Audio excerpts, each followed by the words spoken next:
চাটনি করছি। এই চাটনিটা পুরো জেলির মতন করব।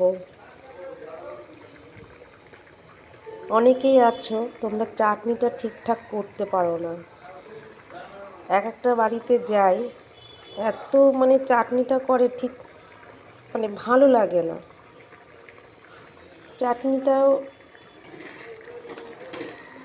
দেখলেও ভালো লাগবে, এখন অনেক ফুটবে, একদম জেলির মতন হয়ে আসবে, তখন আমি নামাবো। জলপাইটা প্রথমে নুন দিয়ে ভালো করে সেদ্ধ করে নিয়েছি। তারপরে তোমার তেলের মধ্যে পাঁচফোড়ন দিয়ে সেই চটকানোটাকে ভালো করে নুন হলুদ দিয়ে কষিয়ে নিয়েছি। কষিয়ে জলটা দিলাম।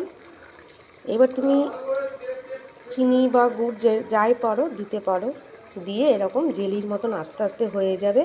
দেখবে কালারটা পুরো চেঞ্জ হয়ে এসছে, তখন তুমি নামাবে। এবার তুমি যদি মনে করো যে এর মধ্যে একটু পাঁচফোড়ন ভেজে গুঁড়ো করে দিলেও দিতে পারো, আবার না দিলেও কোনো ব্যাপার না। খেতে অসাধারণ টেস্টি, শেষ পাতে দারুণ লাগে এই চাটনিটা। আস্তে আস্তে এত সুন্দর কালারটা হয়ে যাবে, পুরো জেলির মতন হয়ে যাবে।